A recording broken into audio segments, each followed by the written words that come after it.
Today's project is a trench knife. I'm making this for the YouTube Knife Makers Challenge.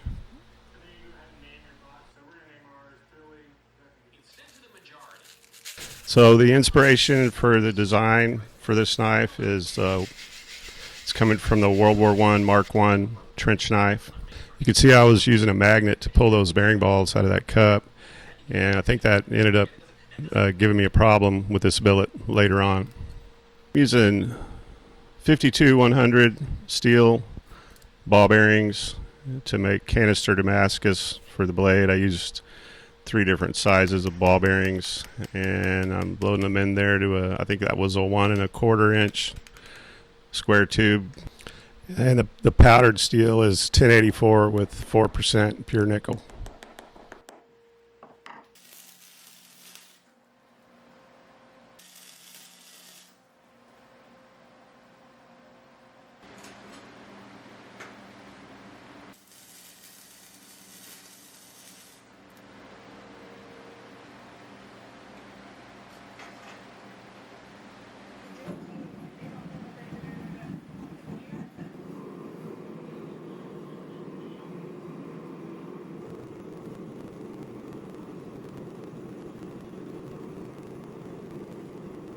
So on the first heat, just do 5 or 6 light hits on one side of the billet to try and set the forge weld,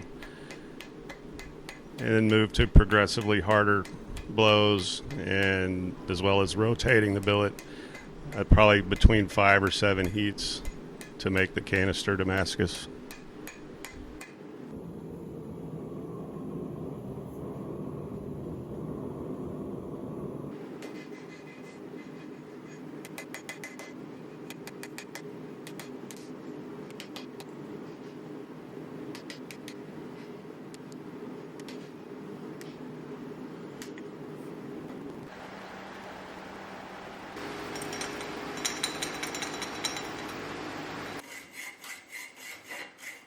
So earlier when I was cleaning the bearing balls and I used the magnet to remove them from the cup, I think I magnetized, well, I'm sure I magnetized the bearing balls, because when I put them in the canister and put the powder started making funny lines as if it was magnetized, and you can see what it did there. I had some voids in my billet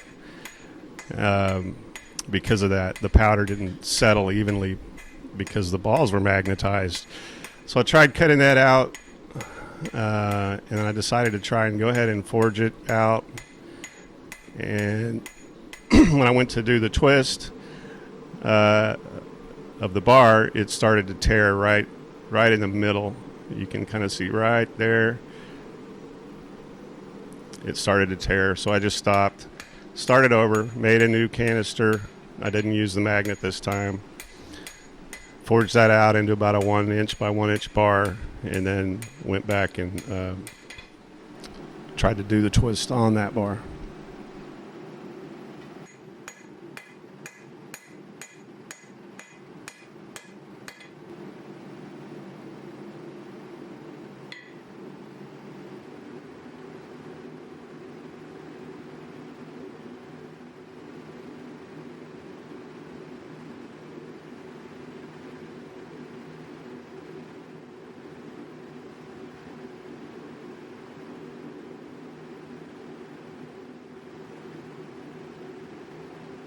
So on I think it was the 3rd heat, and I was twisting and I broke the weld on my handle. So I'd take a quick break, re-weld that handle on there, and back in the forge and try and twisting it some more.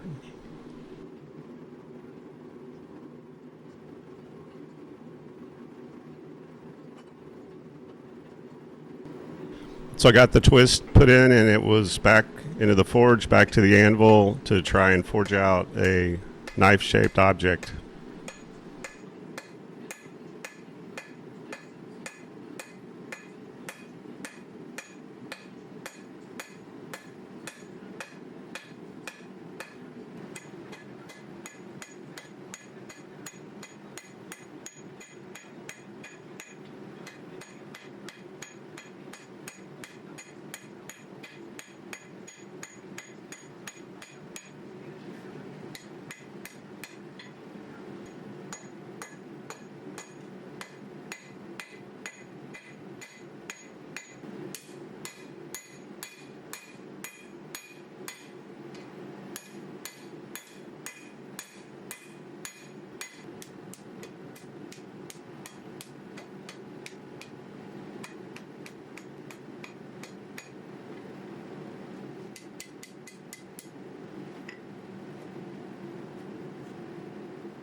So I used an angle grinder to remove the forge scale and then put it on the surface grinder attachment on my 2x72 to get a good flat surface on both sides. So here it is coming off the surface grinder right at 0.17, a little more than 1/8 of an inch thickness at the ricasso, I don't know, 11/64, give or take. Get my pattern cut out, lay it on here so I can get the final profile done. And then I'll go to heat treat and I'll do the final bevel grinding after the heat treat.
So after I had the profiling done, I decided to just dip it in the ferric chloride, do a test etch, see what the pattern looked like.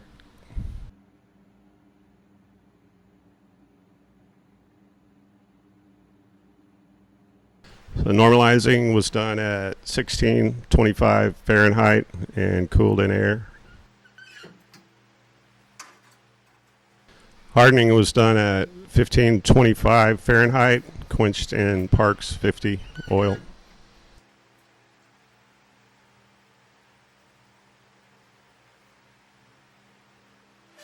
I tempered at 375 for 2 hours.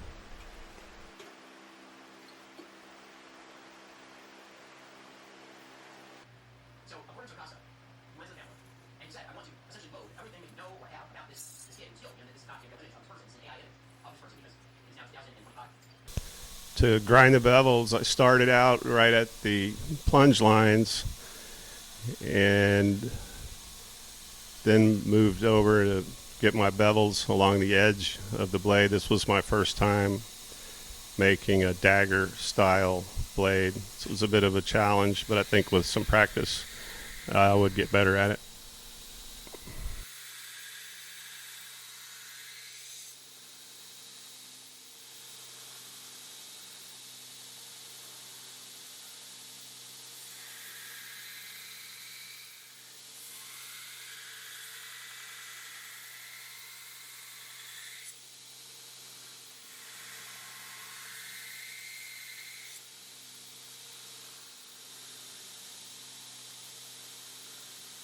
I hand sanded up to 600 grit after grinding the bevels.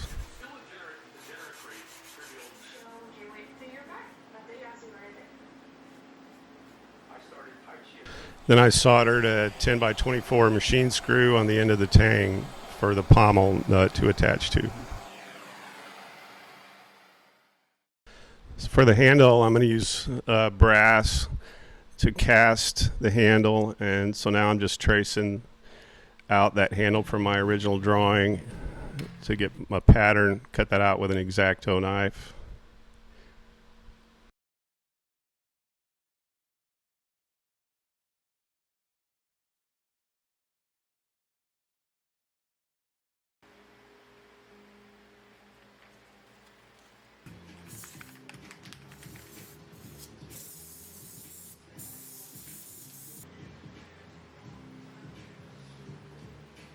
So I applied some spray adhesive and then stuck the pattern on a styrofoam block. Ended up making that little table with the styrofoam cutter to mount underneath so that I could cut the styrofoam pattern out for the handle. This is a pretty easy project. Just used some scrap plywood I had. Probably took me about an hour, and it worked really well. So I have a nice flat surface with the foam cutter on it, and I can cut the handle out. I'll probably use that for cutting other shapes in the future for doing more casting.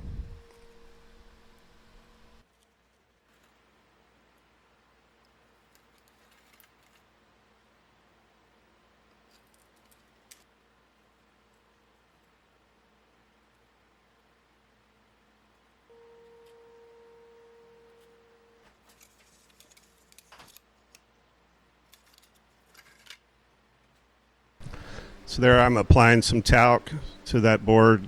That's just to prevent my casting sand from sticking to the board. This shot was actually my first attempt. Originally I tried to use aluminum bronze, and I made a few mistakes. Ended up having to go back to the drawing board, and I just decided to go with brass on the second go around. This is my first time doing this kind of casting. So first attempt was a failure. Second attempt, I was able to get a decent casting out of it. I built that flask, that wooden box, just for this project. I have a separate video on that. But it worked pretty well. You see some burn spots there. I don't know how long it'll last. If I keep using it, I may end up burning it up.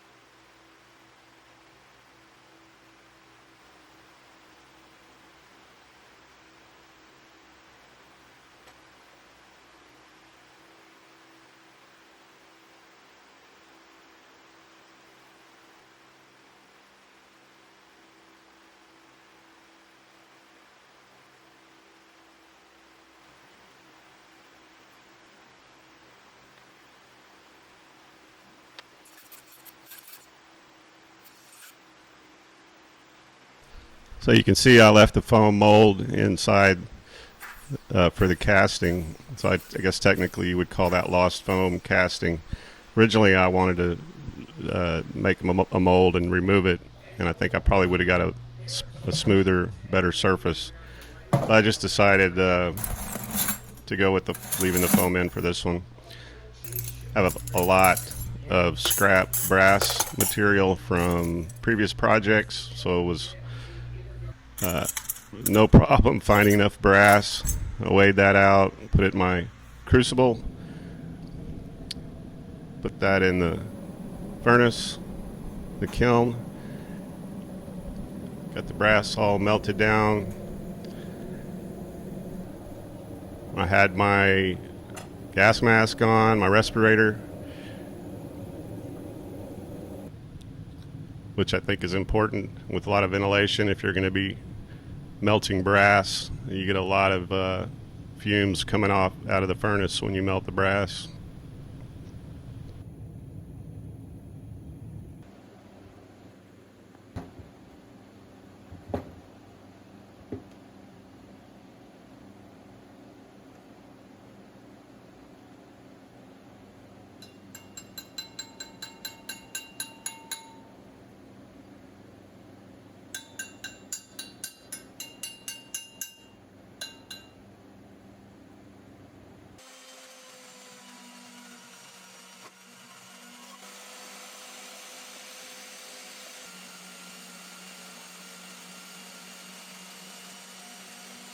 So the casting was not too bad. I give myself a B+ on that. There was quite a few voids that they weren't very deep, and I was able to grind those out. I made the mold oversized just exactly for that reason. So I was able to grind down to good quality metal for most of the handle, probably like 95% of the handle is just solid, good material brass. There's just a few spots where you can see some void there from the casting, but I don't know, maybe that just gives it some more character.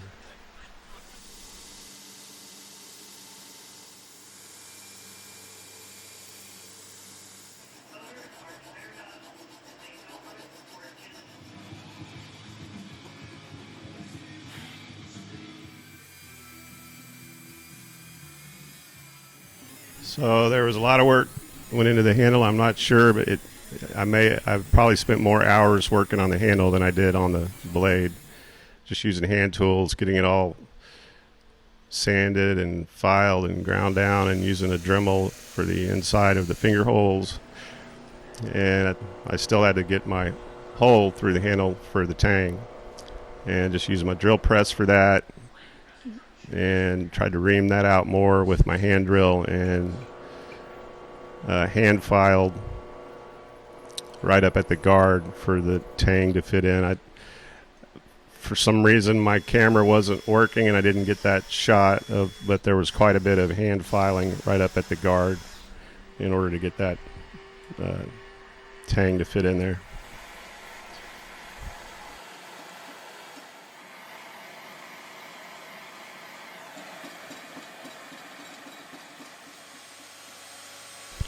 So for the pommel nut, I wanted the material to be the same Damascus as the blade. So I don't know, lucky enough, I had the failed twisted bar that I was trying to make the blade out of initially. So I cut that out and used that to make the pommel nut. Tapped it with a 1024 tap, and just used my belt grinder to try and get a cylinder shape, and I had a machine screw with a long nut on there as a guide to help me shape that. Once I had that shape, I just measured the depth of the hole, added like a little more than 1/8 of an inch to that depth, and then cut that little cylinder piece off with the bandsaw, and went back to the belt grinder from there to get the pommel nut shape I wanted.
So I had it etched in ferric chloride. I think I did 3 etches each, and then overnight soak and instant coffee.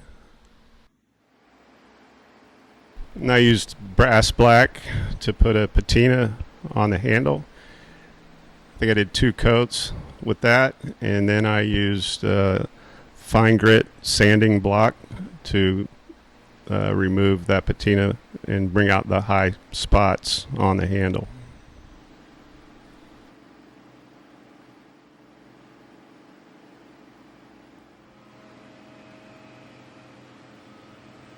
I did the sharpening on my 1-inch sander, followed by the Norton stone, and it's razor sharp. I put some carnauba wax on the pommel and the blade, buffed that off to give it a protective coating. I applied some JB Weld right up at the where the tang fits into the guard just to keep moisture out, just in case I decide to chop up some watermelons or something.